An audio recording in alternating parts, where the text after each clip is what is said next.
Hey folks, it's ioEther and we're back with some more World of Tanks. As you can see, this is Great Bob and his Tiger 131. This is a tier 6 game on Malinovka, and this is the tier 6 German premium tank. It's basically the Tiger, or the Type 6, or Heavy Tank 6, that's the one. From the Chinese line, reskinned, but it is so beautiful. And I love that skin. Anyway, so he is in a platoon with Space Cookies and Mace. So you'll see these guys rocking things out as we go on. Now, of course, before we get started, as always, please do, if you want to support the channel, then one of the best ways you can do so is by telling all your friends about it and pulling them in, because the more people we have watching the channel, the more variety of gameplay we get, which is just awesome, really, no matter what. So that is all well and done and good. And okay, so I feel like I need to talk about something else, but I forgot what that was. So we're gonna go with It Can't Be Bored.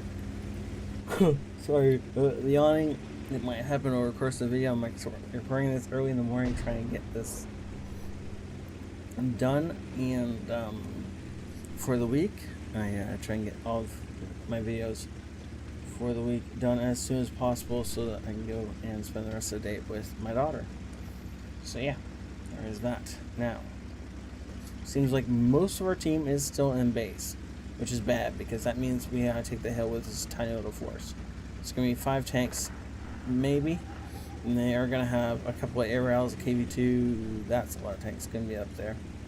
Hopefully they have held these these guys in reserve down here, but it looks like they also have a Hellcat and flat Panzer up on that hill. The more I see, the more I don't like going up here, but we do have to do it. We do have Hellcat support down by the base of the hill, so that will help. But it looks like we're eventually going to have a Cromwell scouting over there, so that will help as well. Space Cookies is taking a beating, and I don't know if he's going to survive to be of much use later on in the game. No, he doesn't die, which is good, because anytime you can stop yourself from dying, your gun, of course, stays in the game, and the longer your gun can stay in the game, the more damage you can do and the more experience you get.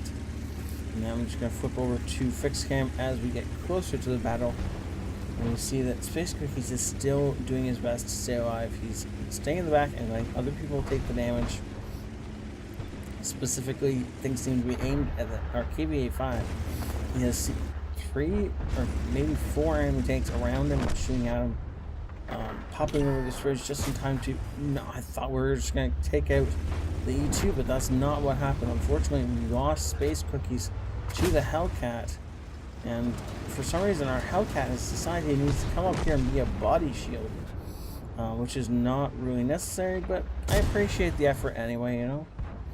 KVA-5 gets himself cracked, and our 12T tries to secret service for the KVA-5 and almost caught a bullet from us because he just jumped in the line of fire with no warning or reasoning.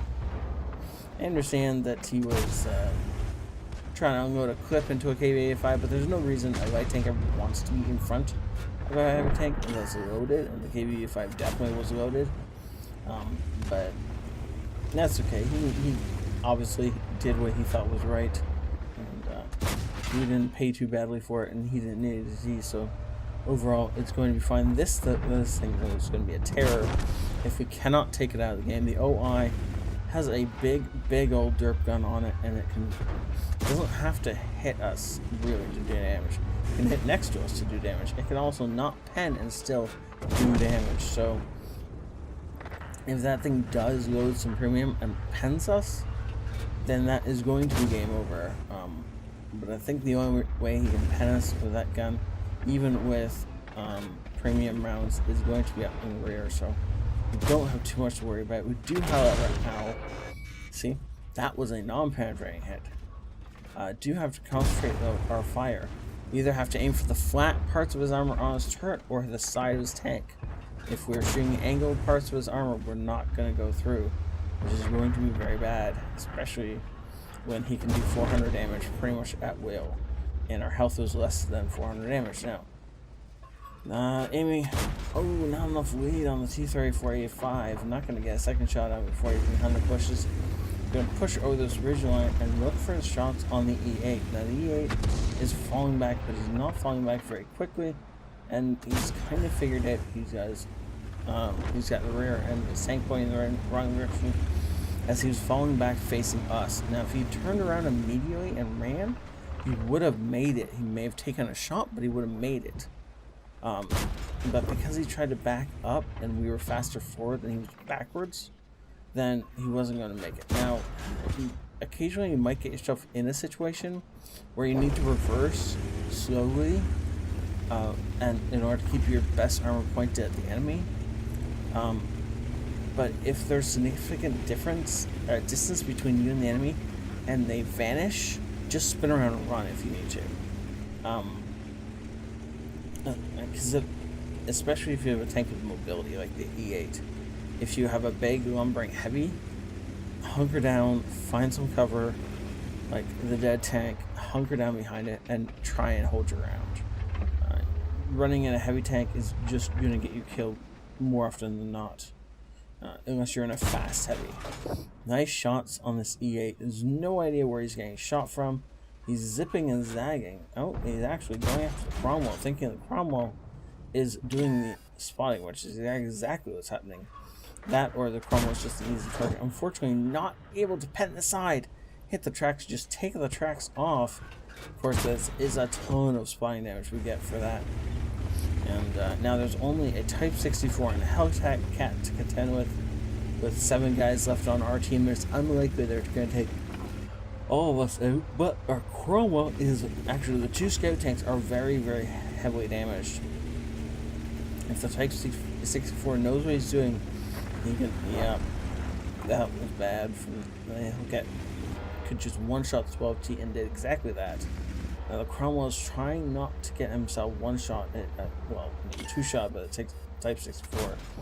One good shot into him. Unfortunately, Type 64 just pushes the issue and runs right up into the Cromwell's face. He knew the Cromwell was not going to be able to kill it before he could kill the Cromwell. And so he just pushed the issue and forced the Cromwell's hand. And nice shot. Unfortunately, not able to kill it, rolling super low there. These shots do about 220 damage, which is about what we needed to kill that guy. And we will roll 40 points lower than that. It's got to be about the bottom of the spectrum as far as what we can do. Now, this is good use of cover here. He's pushing the enemy, or the dead E8, closer and closer, and hiding his tank mostly behind it. Wow! Through use of an AFK ally, we discover that the Hellcat is way over there, but the Type 64 is still right in front of us. We just got lit. Yep, Greybog figured out the same thing about half a second too late. Look at that. We rolled 40 points low, and that's exactly how much health he has. Looks like we're gonna get an invader. And nope, kill that guy. And are we gonna roll off the cap? I don't know why we would, but apparently we're gonna. Yeah, I would have stayed on the cap. Oh, wait, we may have just won. Did we win by capping? Looks like it's gonna keep the... Yeah, okay. So, I'm gonna talk a little bit about this because it's important. Once you have helped your team secure victory, you do whatever you have to do to get the most experience you can. Okay? Now, if you're in a heavy tank or anything slow, and the battle is on the other side of the map and you know it's won, like say a fast, medium, or tank destroyer has escaped and is running away, or a light tank or whatever, right? Or an artillery, whatever, and it's running away, and you know your team's not going to be able to catch it for a while, or you're never going to get another shot in, just cap the base out. It's not worth your time to get off the cap and let your team chase down a fast tank.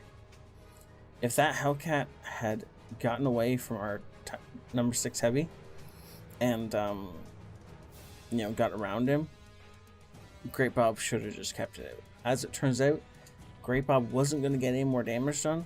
I, in that situation, would have just kept it out.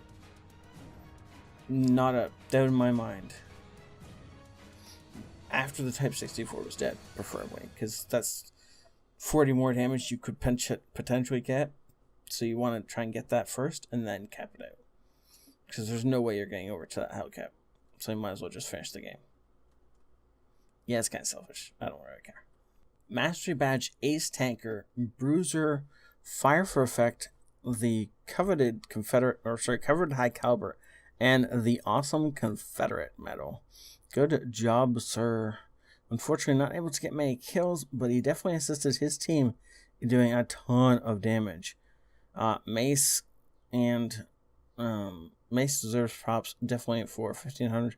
Unfortunately, dying and then not much spine damage from the rest of, not much damage from the rest of the team.